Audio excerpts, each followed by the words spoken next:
Hello to anyone watching this. Pocket Camp is my favourite Animal Crossing game. Obviously I can appreciate the merits of the full-blown console games compared to the free-to-play mobile game, but I just really appreciate Pocket Camp's shifted focus towards resource gathering, villager socialising, and consistent things to do day to day. So obviously I'm extremely gutted that the game's getting killed off next month. Yeah, there is going to be a premium version coming out as soon as that happens, but we don't know yet exactly how closely it's going to follow the original's gameplay loop. Especially if there's no new items coming, we can't just assume that they're going to rerun old events to keep the game going. It could feel completely different to what we have now. So today I just wanted to document exactly how a month of this game plays out and just try and explain why I love it so much and how it appeals to my taste in gameplay.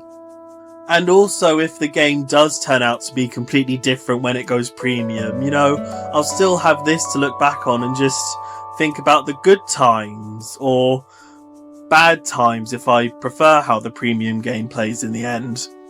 So over the past month, I've been taking screenshots of every unique thing that I've done within the game and every explanation and welcome to each of the events that played out within the game. And so I'm just going to really hand-holdedly explain everything that you see on screen. I'm really glad that I can just easily take screenshots of this, because it would be an absolute nightmare trying to find videos and stuff like that to try and explain what's going on. But before we get into exactly what happened this month, I'd just quickly like to explain the basic concept of autumn, because, I did record everything that I did during the month of September, so I do think it's kind of relevant. So, in the mainline Animal Crossing games, obviously the grass goes from green to a nice shade of orange over the 3 autumn months, but in this game, because things move quite fast and seasonal events happen monthly, over the last few days of August, the grass just changes every single day until it's suddenly just orange by September the 1st. And I don't know why, I kind of just really enjoy that. It's almost funny, I wake up on August 26th and I'm like, oh yay, autumn's happening in a couple days. It helps me get in the mood way faster than I probably need to, and it probably gets me too excited for nice cozy autumn weather when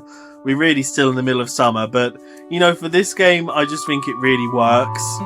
And speaking of the game working, the first thing that happens month to month is a quick little update that just chucks in all of the new items and events that are going to occur, and you get a fun little notice showing you what to expect for the month or the season if you're going into a new one. And it's always just nice, it happens a couple days before the month itself starts, so you can go into the in-game planner and just get a good idea of what's going to happen day to day.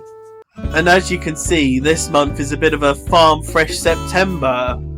You can't exactly predict what the month is going to be based on until you download the update, but you can sort of guess based on the time of year. Obviously Halloween is October and December is Christmas, but a lot of the months are just sort of seasonal-ish. February might be snow-based or it might be Valentine's-based, and I think that's always fun, You never can expect exactly what you're going to get, and that keeps the game more interesting, and I do enjoy a good harvest-themed event, so this is quite a lovely way to kick off the autumn. So after an agonising couple-day wait, we finally get into the first proper event of the month, the garden event, where a random special character will come up to you and be like, can you just sort of plant some flowers and catch some bugs, please? That'd be lovely. And obviously you say yes. I'd say yes for literally any of them asking me to do anything anyway, especially the lovely Cyrus. And then you just get into the event gameplay proper. And it really is as simple as being given some seeds, such as the +1 so you get given at the start of the event and at no other point, so I like to use them immediately. So you plant them, grow them, and then some bugs appear on top that you at least try and catch, and any ones that you successfully get go towards a taskbar at the bottom, and filling that up gives you special clothing, furniture, or the seasonal item. These are basically just PNGs that go towards this game's equivalent of a battle pass, where the more you collect, the more special items you get, like the premium currency, and even more furniture and clothing. There's 30 to collect per event, and it's really not too hard to get all of them, you know, especially if you chuck a bit of money towards the game like I do. So yeah, there's really not that much more to the gameplay loop of this garden event. You just plant whatever seeds you get given, wait 3 hours, which is a bit long, but you can use flower food to speed it up, and then you just try and catch the bugs that come from it. It's a very idle event, and it's not something that you constantly have to worry about, you know, just whenever you check in on the game you can just check on the flower patch. So it's just a really nice laid back way to start each month, and I really appreciate it for that, especially since you also get to use the flowers as their own currency to buy extra copies of each type of furniture and extra flower food. So it's just nice to get a certain amount of flowers, enough to get all the flower food that you're allowed, 4 of each of the specific flowers, and then just try and round up to an even number of each type of furniture, you know? It's just quite simple, and it's still satisfying when you get the exact amount that you want by the end of the event.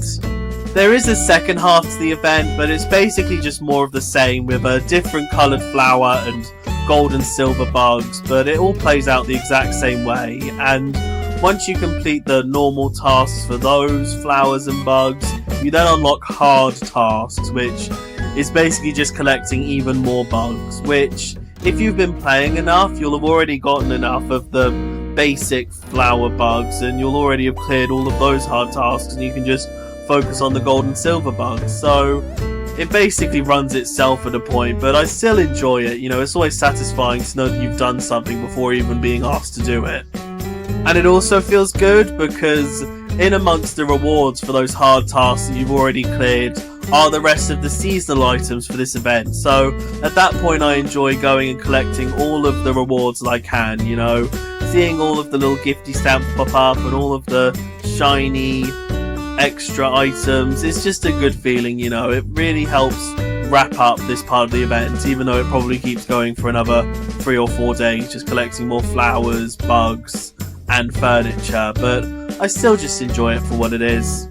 I think now's probably the best time to talk about the overall monetization of the game, because the only way I got all of the gold, shiny, backgrounded items here is by paying. There are 3 main subscriptions you can pay for. There's the Happy Helper plan, where you get your favourite animal to follow you around and basically double a lot of the items you collect in the background. There's the Furniture and Fashion plan, which gets you a couple exclusive rewards from the lineup in the Battle Pass, alongside a few of the fortune cookies, which I'll get more in depth on in a bit.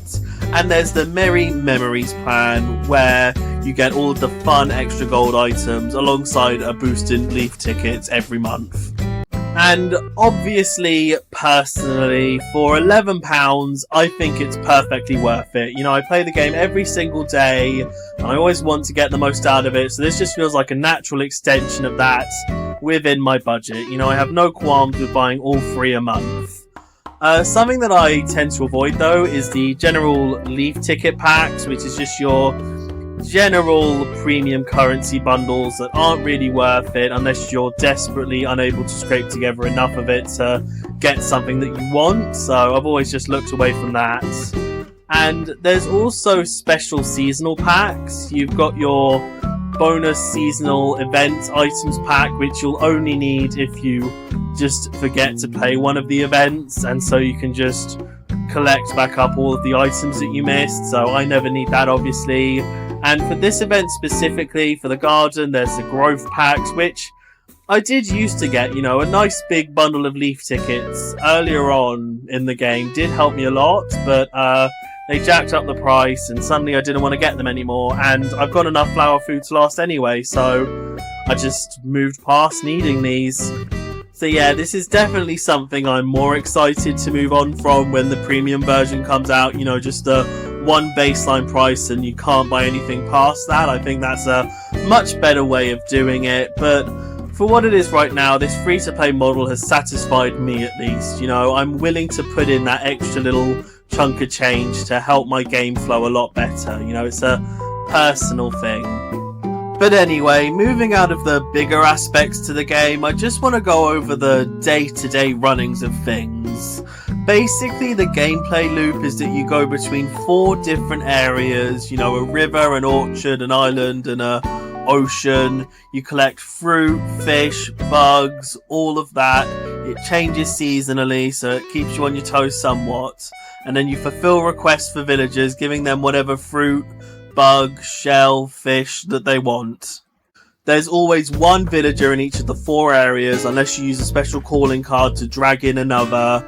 And each of them give you free requests and get refreshed with a new villager with new requests every 3 hours.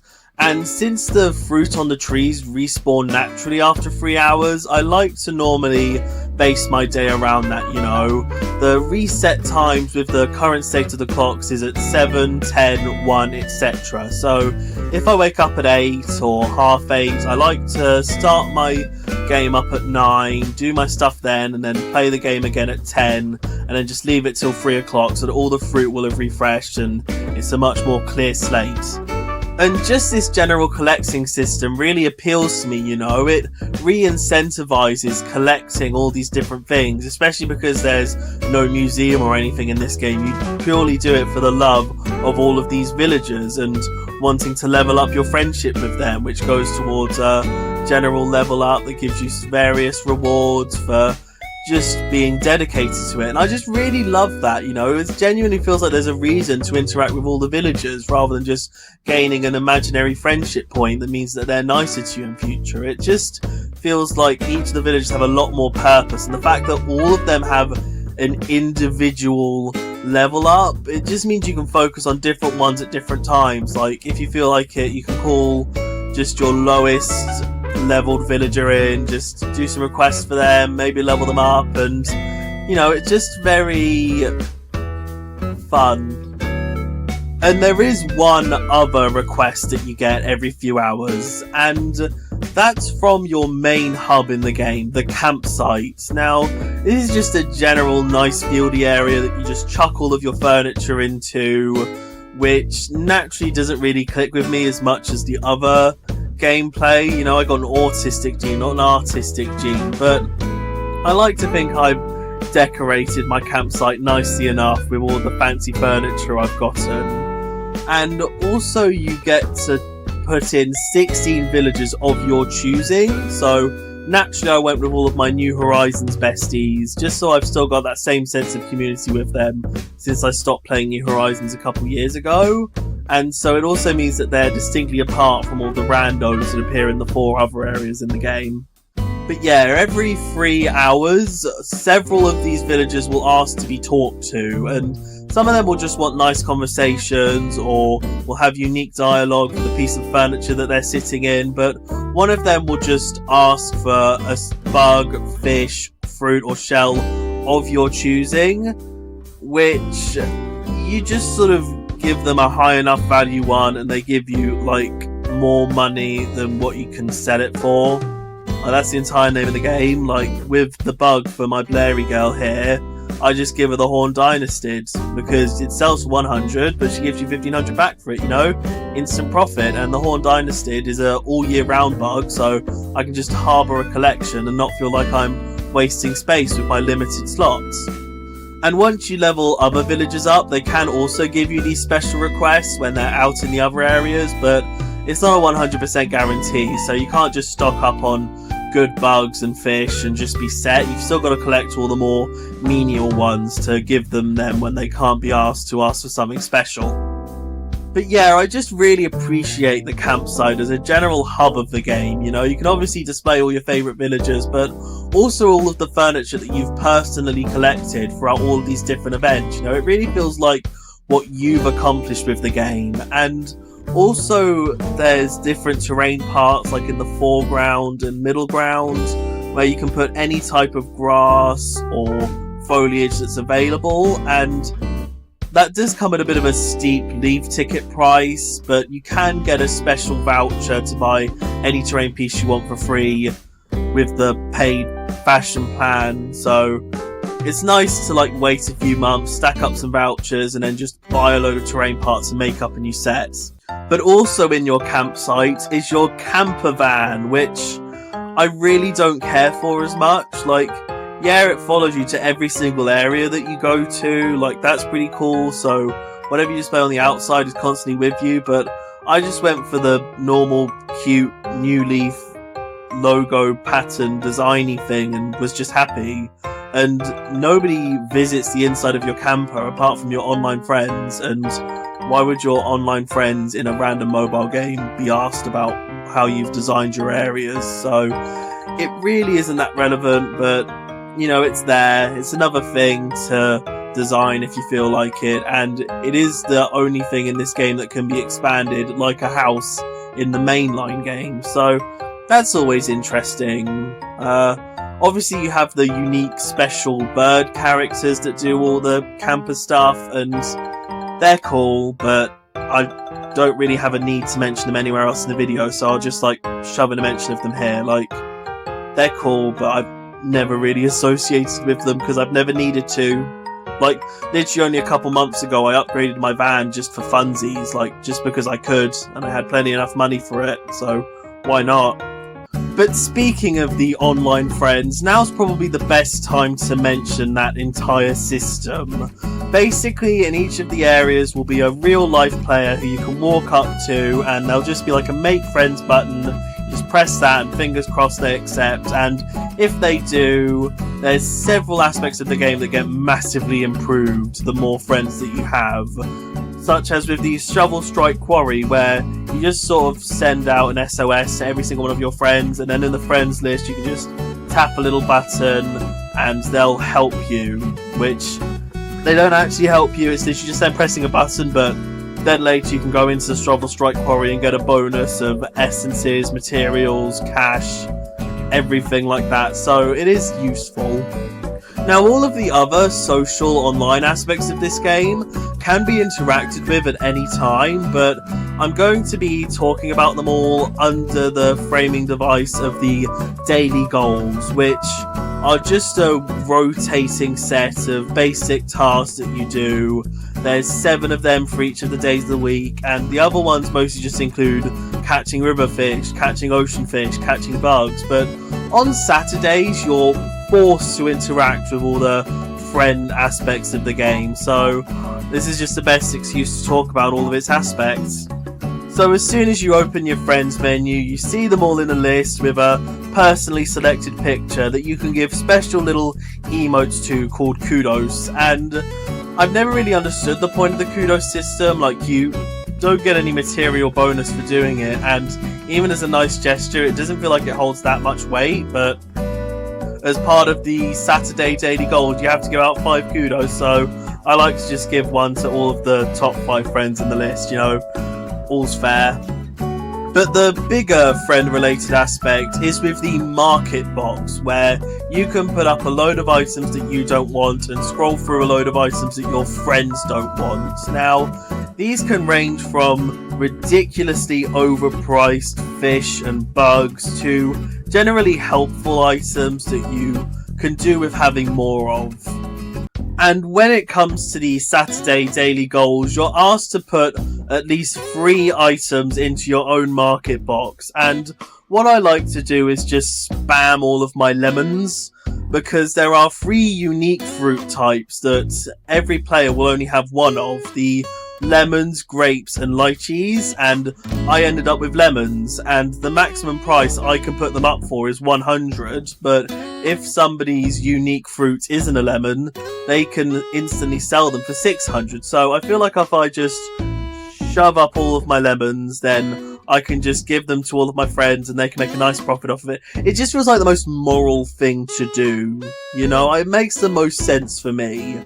And then the other daily goal is that you need to buy at least 5 things from your friends' market boxes, which fingers crossed they all do the same with their own unique fruits that you can make a profit off of, or I'll just buy their lemons for maximum price, then smack them back onto my market box, since at least I'll be breaking even and working towards my daily goal. But I always avoid the overpriced fish and bugs. I never go for them. Like, when a bug or fish is worth more than 100, villagers don't request them normally. You can only give it to them as one of their special, unique, whatever you want to give them requests. And over a certain threshold, like of 1500, it's really not worth giving them those. So buying them for more than they're worth just means you're selling them for less than you bought them for, and it's just absolutely not worth it. So I just avoid all of that and try and find at least 5 items that are worth it.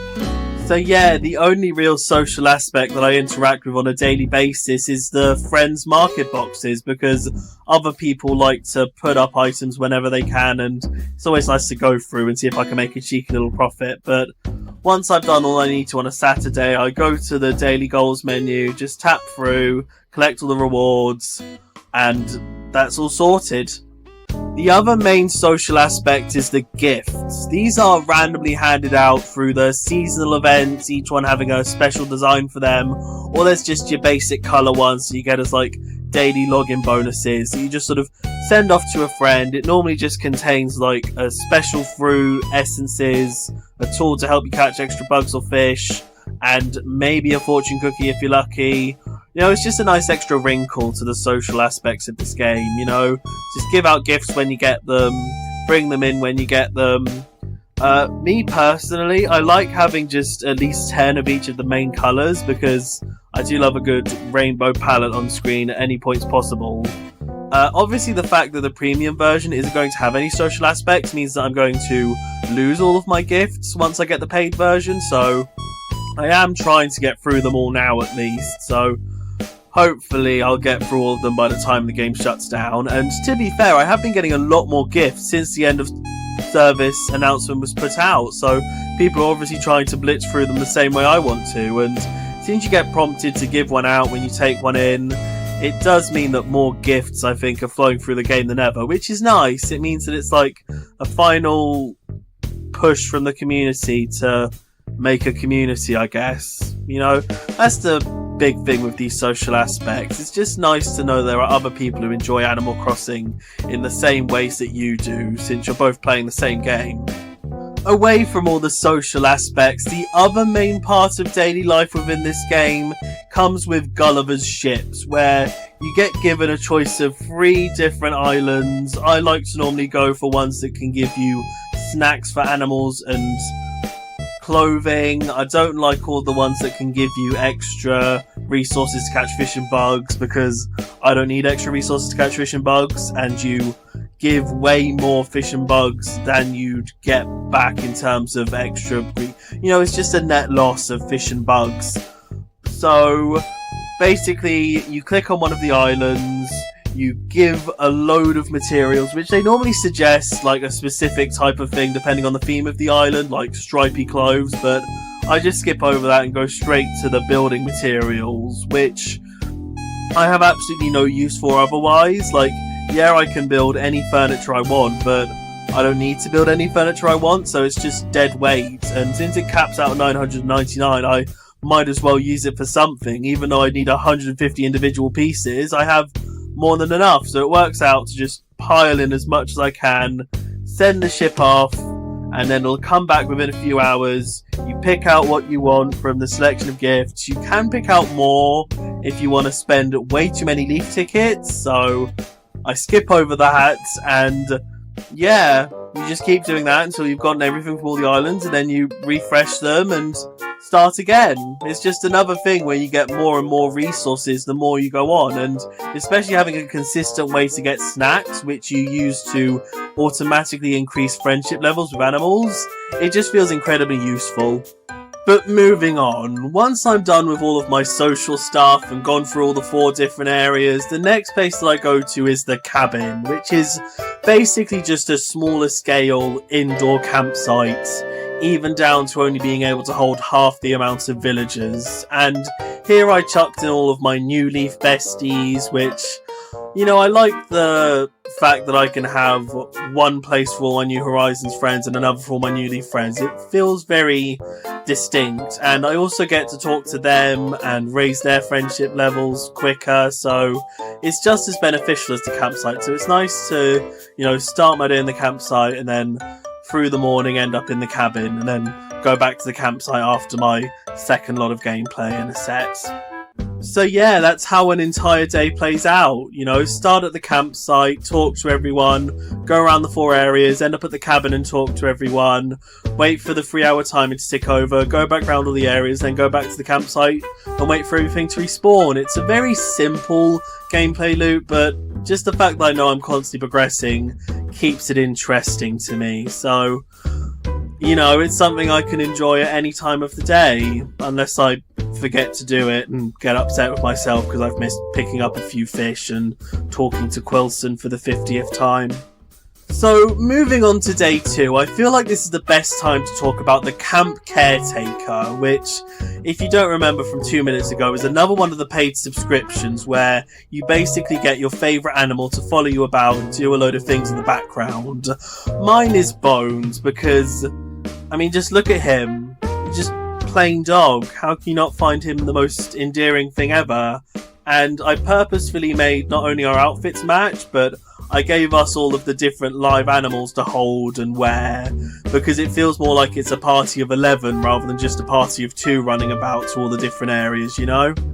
But in terms of his main benefits, on every 3-hour cycle, he'll pick up just a couple fruits, fish, shells, bugs, just any of that, you know, another couple to add onto the pile. But he'll also pick up a couple of the main seasonal items, like the bugs that you can pick off the flowers, just completely for free. You know, you don't have to go to the flower patch yourself. He'll just give you one for fun, which is already a big enough benefit. But if you miss one of the 3-hour cycles, namely the ones that occur overnight, he'll complete all of the requests for you. You know, obviously you don't get the friendship level boost from that, but you do pick up all of the cash, materials, and seasonal items that you would otherwise. So, considering that you only pay like £2 a month for this, and just for this one overnight set of requests fulfilled, I'd easily pay £2 for that because I'm a complete sucker. So to have like a month of that for the same price, like, I don't know how you can't possibly think that's a good deal, unless you don't want to play the game to its fullest. So yeah, it's just a really nice thing to have, and even though you don't pick up friendship level EXP, I hope you know what I'm referring to by now, Bones himself does get a few points for every 3-hour cycle, which does mean he's the only villager I've maxed out, and it'll probably be more efficient to swap to my second favourite animal, Boris the pig.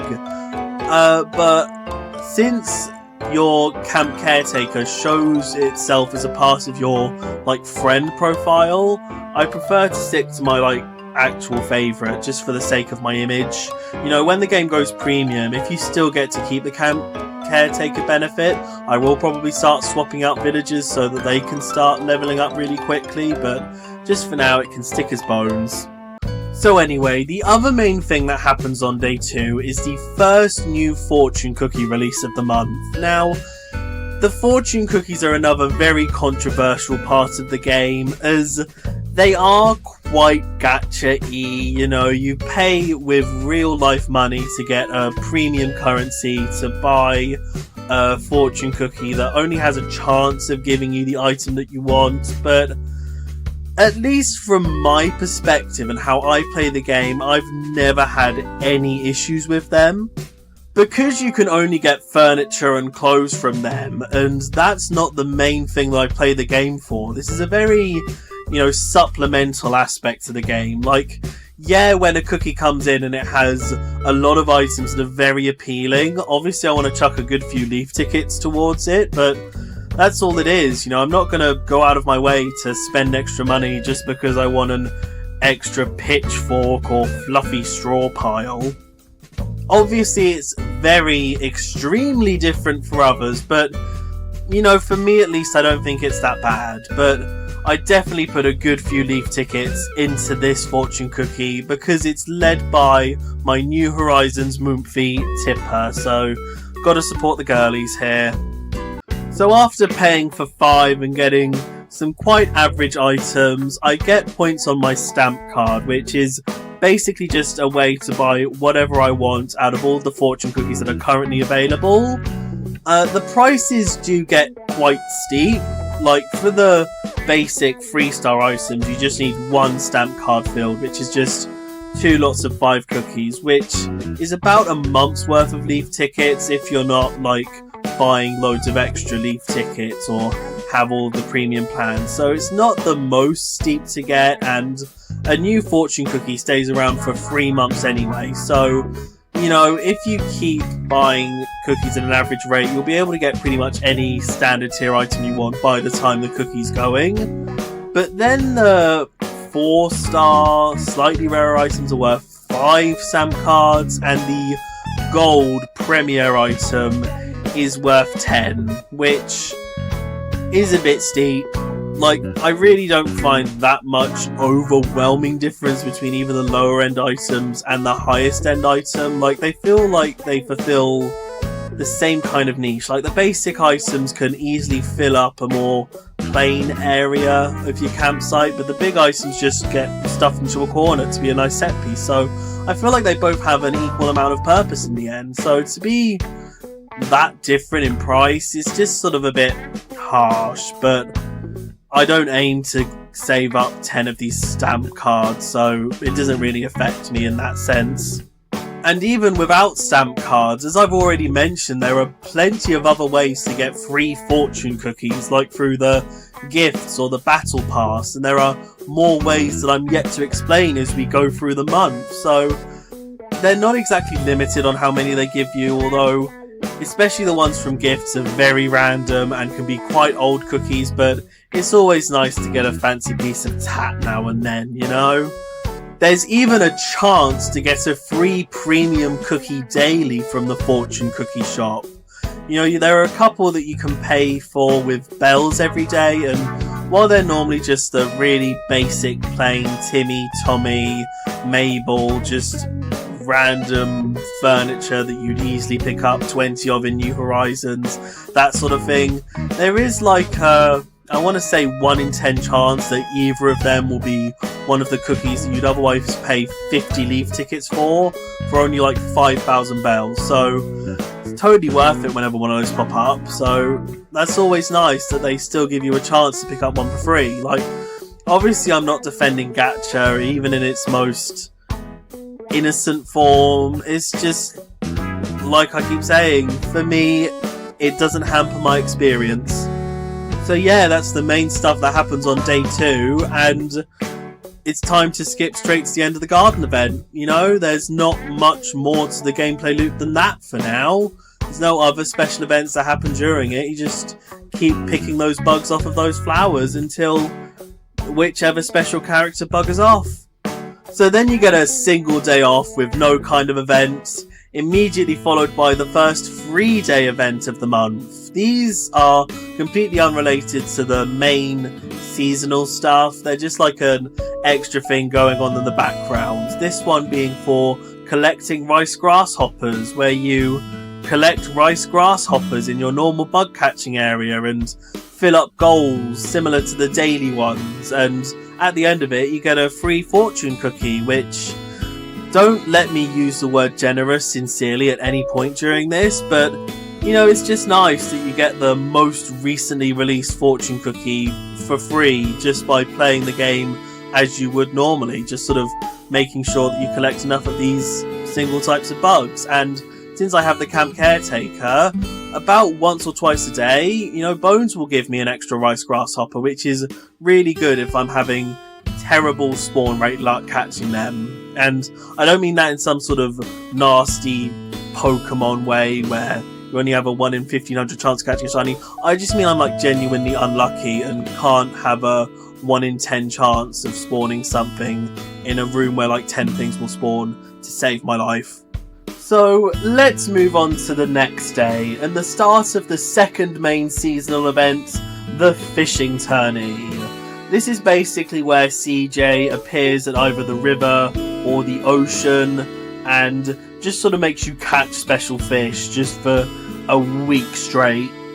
I'm probably somehow underselling it, but that really is all that you do. You just keep catching these fish to fill out a total size goal, just like in the mainline games. And there's also a special set of goals, not to be confused with the daily goals. These are in a completely separate menu, and it's just sort of catch the specific types of fish above a certain size, and you can normally finish them within the first couple of days, so they're not really anything to worry about. You just sort of have to remember to go and actually pick up your rewards for the challenges, because they never actually prompt you to do so. I really thought there'd be more to say about the event itself, but you know, you really get the picture with its basic outline, since it is an event that happens in the main games normally. So let's talk about the monetization again. The only exclusive pack that this event has is the fishing tourney pack, where you get 80 leaf tickets and a special tourney net, which basically just gives you 10 free fish and nothing else. But I do like that it gives you specifically 80 tickets, not just because it's better value than buying 80 tickets normally, but also because you can purchase the golden rod, which always catches you 2 tourney fish at once rather than 1. There is like a, I want to say 1 in 20 chance that any fish you pick up will be doubled normally, only with the tourney of course. So to have that double confirmed all the time for only 80 leaf tickets, and when you finish all of the main length based requirements, you just keep collecting the same furniture over and over. So basically you pay 80 leaf tickets to get a near infinite supply of free specific pieces of furniture over the course of a week. So at least when I frame it like that, I often find it's worth it to get the golden fishing rod, as long as it's obviously a set of items that appeal to me. And even though this tourney is based around cycling, and I really don't want to encourage CJ in that regard, you know, these are just cute little carpets and flowers, and those are my favourite types of furniture to get in this game, so I just couldn't help myself. Plus, of course, the leaf tickets go away when the game goes premium, so I might as well spend them. So yeah, there's not really much else to talk about with this event. Scattered throughout the length requirements are 30 more of your main seasonal item, so once I hit the 60 mark I like to collect again, and you don't get as big of a pile as items as with the first 30, but it's still nice to get anything. One other thing that I want to talk about, since I slightly forgot to take screenshots of it for the garden event, is the Happy Home Classroom. This is a special mode in the game that when Lottie first introduces you to it, she says it like gamifies putting furniture down, but it really doesn't. You just sort of make sure you've collected the furniture that it asks you, and then you simply click on it on a little menu, and then you just fill up a bar because you successfully put down the right items, and then you get some medals to go towards another sort of EXP ranking type system. You get a few bells, cute other rewards, and then you move on. I do still enjoy it, you know, it's a completely harmless thing to have, and it does feel nice that every single event has its own set of these, so as long as you, at a basic level, finish up everything in the event, you get an extra way to gain a few extra bells and other items. It's just the rank up rewards are a bit underwhelming. Like, normally it's just leaf tickets or maps that I'll get back to later, so you don't really get anything too exciting, but again, it's just a cute little extra thing to do, and it can even give you some ideas about what you might want to do with your furniture. Not me, I don't take much inspiration from it, but it's nice to make up little showrooms, you know? And these classes aren't just for the seasonal events, there's also a set for every single cookie. Now, this is where you can say the game is closest to pay to win, because obviously if you want to get maximum marks, you need all the furniture from a cookie, and the most efficient way to do that is to buy a load of leaf tickets and then buy a load of cookies, but there's no stress about actually filling up and completing these classes. They're just sort of there if you have the right items available. So it's, again, even more just a nice little thing on the side to do. And it's also good because when they reissue cookies sometimes, they'll also reissue the classes that came with them. So if a cookie comes back and you like it, or you've already gotten all the items from it, you can just go and claim a few extra medals. Like, the totals completely refresh. You get to do them again from scratch. So it doesn't matter if you've done them before, which is really nice. And so it basically just means if a cookie rolls in and you like a couple items from it that you pick up, you can just go straight to the classroom and see if you can't fill out a couple classes. So again, like, I know I'm repeating myself, but it's just a nice little thing on the side. So yeah, that's it with this mode. There's not really much else to mention with it, apart from the fact that obviously there's also a set of classes for the garden event and the event that I'll talk about later. But yeah, back to the main game. For the next week, you just keep on catching these turny fish. You don't have to worry about it in any other aspect of the game. Like, the villagers at your campsite will sometimes give you an extra fish, and the camp caretaker will also give you at least one fish for every 3-hour cycle, and that's doubled as well if you have the golden rod, which is nice. And I do like it as an overall event. The only real drawback with it is just that, say, like, this event takes place at the river, you basically won't be able to catch any river fish until you've caught all the turny fish, so it does make playing the game on its 3-hour cycles a touch more of a drag, especially because it feels like, say, if 15 river fish want to spawn when you visit the river, like 10 of them will be the turny fish, so it feels like I'm not collecting as many normal river fish, which is a bit like, oh no, my resources, but you still get enough, and after the tourney you can just go straight back to collecting as many as you want, so it all works out in the end. So, moving on. Oh, what's this? Oh, I've leveled up! Oh, hooray! I've talked to the animals enough, fulfilled enough requests to have them level up individually, and the friendship system is so hard to explain with the animals. It's basically just, you give them a fish, you get 2 EXP points, and when it tips over a level for them, you get 1 EXP towards your personal friendship level bar. Like, I don't know if it's been aggravating to hear me explain it, but I just feel like I'm aggravating myself having to explain it over and over again. But yeah, I've leveled up, me personally, not Ozzy, I've leveled up. You know, it's a easy distinction to make, but I just want to make it clear so I don't sound confusing, I think. But this level up is special because it's 1 before a multiple of 5, and this is important because every 5th level up you get extra storage capacity for picking up fish and bugs and shells, and at the point that I'm at, where I have nearly 3,000 storage slots, it's really just a drop in the ocean. And like, what's the difference between having 130 of each fish and having 131 of each fish? But it's still nice to have a bigger number, you know. So when I get to this point in the 5 level up cycle, I like to do something quite special with the snacks. Now, the snacks are just little PNGs that you get, normally from Gulliver's ship, but you also get them through like the daily goals, and especially gifts. You'll get a good couple from there, and basically you just give these to an animal and you instantly get EXP. So it is a debate on whether you want to save up all your snacks or just give them out as soon as you get them to level up faster all the time, but I definitely like to save up, wait until I'm near enough of 5th level up, and just go on a feeding spree.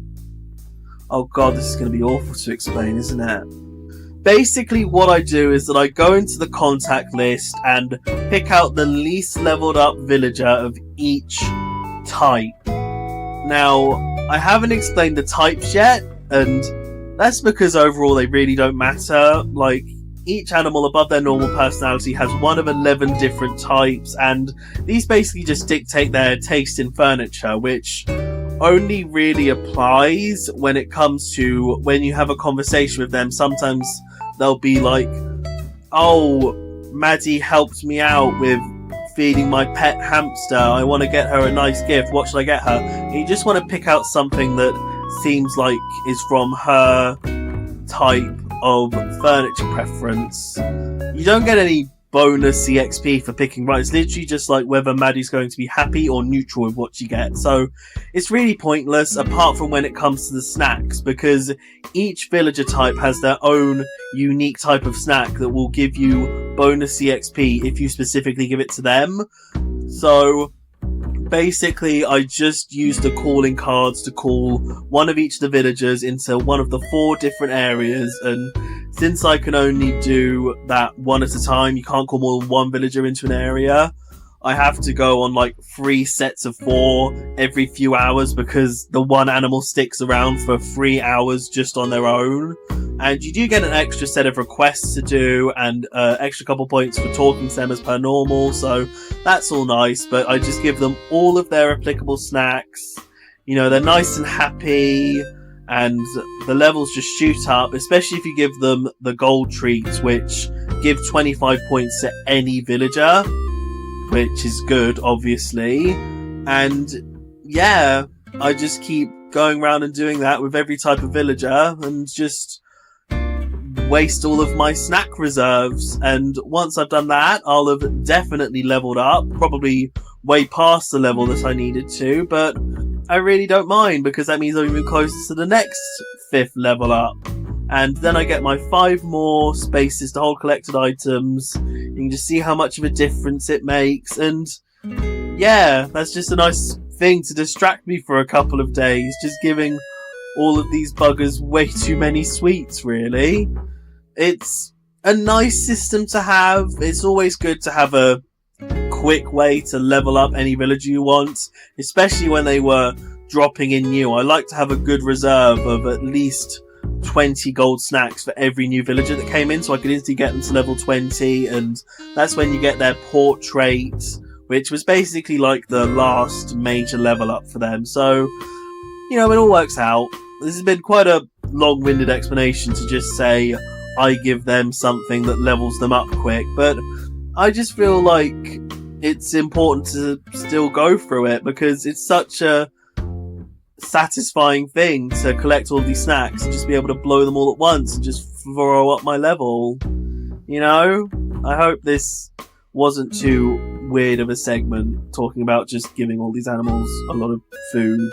So, moving forward a couple days, we get the final warning notice for the fishing tourney coming to an end, as well as the second new cookie of the month, hosted by Maddie, and I really don't care that much for this one. It's not got many appealing items. I don't really have a connection with Maddie, but, you know, it's there, and obviously if one for a few thousand bells comes up on the daily rotation in the cookie shop, I'll go for it, but, you know, every now and then there's one that you're completely apathetic to, and that's probably okay, because more leaf tickets to save for one that you do care about.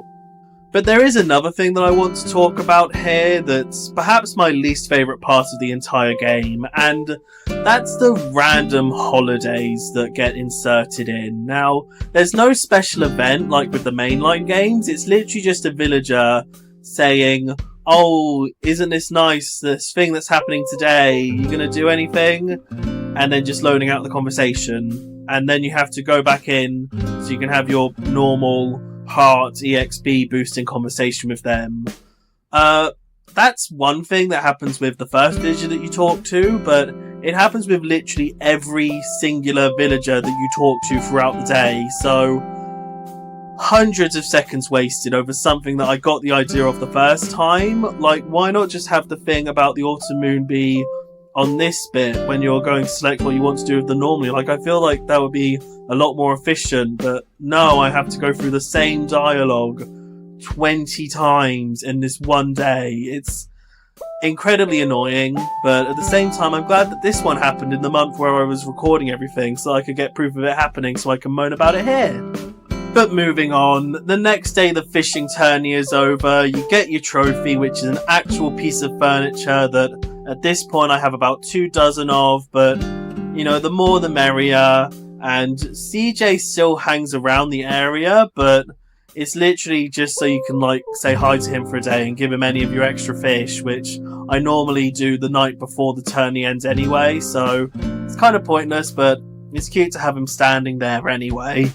And that's the only thing of note that happens on the second day off of the month. So the next day is the start of the second 3-day event, this one being Fruitful Harvest, you know, very cute tie-in with the overall theme of the month, and you just have to collect loads and loads of fruits, and that sounds like just a cute little thing, like it's literally not even a special type of fruit, you just collect fruit as you normally would, but here is what my total amount of pears was like on the end of the first day of the event. Here's what it looked like on the second, here's what it looked like on the third, and here's what it looked like after I put in 9 or 10 of the fertilizer that's an exclusive resource that you're only supposed to use when you desperately need extra fruit, but I have to throw onto the pear tree just so I have enough to get an extra cookie, which is just great. Like, Bones will give me plenty of fruit along the way, but it still wasn't enough. So it's sort of a shame, and they really could have just done like 2 or 3 different fruit that you have to pick up 60 of instead. I feel like that would have been better, but oh well, I got there in the end, and this is weeks ago at this point, so no point mulling over it more now. So moving on, we get on to the third main seasonal event of the month, the Gyroidite Hunt. This is where just a load of little gyroidites are scattered across the 4 main areas, sometimes on the ground, sometimes in trees, and you just have to go pick them up and collect them. This is normally seen as the most controversial of the 3 monthly events, mainly because people can see it as a bit of a drag having to go around and sweep the entirety of these areas and spend an extra second picking up the gyroidites, but I've never seen much of an issue with it. Like, it can be a bit of an annoyance when you're in a rush and just want to get on with it to have to go to these little corners that you never normally explore. But at the same time, it does actually give more of a use out of the 4 general areas. So I just think it's quite harmless overall. Like, I don't have much to complain about at least. And if I didn't do it, I wouldn't be completing the seasonal goals and the battle pass. So might as well get on with it. You know, it does feel like a scavenger hunt, if nothing else. The other main ways that you can get them is through the Shovel Strike Quarry, where you can get at least 30 a day, as long as you make sure to go in there. Which, this is where the social aspects of the game shine the most, because everybody wants to collect gyroidites, everybody will help you out with yours. So within like literal minutes, I've been able to go into the quarry and pick up my gyroidites from there, and that's really nice. And also the Camp Caretaker gives you 6 or 7 gyroidites for every 3-hour cycle, so that's an even more efficient way to pick them up. And there is also, of course, a paid pack you can get, which is objectively better value than the normal £2 pack of leaf tickets, but I've only ever really gotten them if I'm desperate to have extra copies of the rewards that you get for picking up gyroidites. You know, there's not much more reason to get them than that. And the rewards themselves are, of course, more furniture, although this time you obtain them a bit more uniquely, as you actually need to craft the furniture. Now, this isn't too arduous of a process. You literally just go in and use some of your gyroidites and some of your cash to whip them up, and since I've been playing for long enough and I've had discounts constantly applied on how long I need to craft furniture, I literally have to wait no time at all. It's just press, thank you, go. There are also extra special furniture items that you can get only through leaf tickets, but I've never really gone for any of them. They don't really appeal to me, especially with the sort of prices that they go for, and they're not necessary for completing the goals of the event, so just skip over them. By the time that you have enough gyroidites to craft all the furniture, you'll have also gotten enough to fill all of the special goals for the event. So once I've crafted all the furniture, I like to go collect all of the goal rewards, which include the last of the battle pass seasonal items, collect the rest of my battle pass items, and that's it. From then on, I just like to collect up extra gyroidites, craft duplicates of furniture, because I like at least having 2 or so of each, especially if I actually like the furniture. And there are, of course, more happy home classroom classes to go and complete. So it's quite a succinct little event, you know. It really does help feel like the month is winding down, since there's no character leading this. You just go out by yourself at the whim of whoever decided to put down all of your gyroidites. You know, it very much feels like the month is coming to an end in a not foreboding way. There are just a couple more things that I want to go through before I wrap this all up. The first is Blabber's Treasure Trek, which is another good way to quickly collect up resources. Basically, through gameplay, you collect up these maps which you go into, and you basically get Blabbers to play a little board game to collect up whatever material is shown on the front, such as reissue materials, which I'll get onto their use in just a minute, but you get the choice to either use a basic material to just send Blabbers through the board normally, or you can use a certain amount of leaf tickets to collect up everything on the board, and I am so thankful for that. Like, if it was always a random chance to collect only so much of the items scattered on some of these maps, I would not be as happy with this system, but most maps are quite superfluous. Like, the ones that give you extra cash, basic materials, and even a couple of the special materials, I always just go ahead and sell. Like, there's literally no profit to be made from them. Just sell them literally just for a couple hundred bells and I'm happy. But for ones like reissue materials, leaf ticket maps themselves that give you an extra bundle of leaf tickets at the end of them, and especially the villager maps where the extra things scattered around the board to collect are snacks. You know, it's just nice to spend a good couple leaf tickets just to have that security, knowing that you're sweeping everything up. I would get better gameplay of this mode, but I always use Auto Trek, which just snaps you straight to the end. Like, I can't even give you a proper shot of what the boards look like without a giant thing in the middle of it, but hopefully you get the idea. Like, just have Blabbers simulate a board game to collect materials. It's quite simple, really.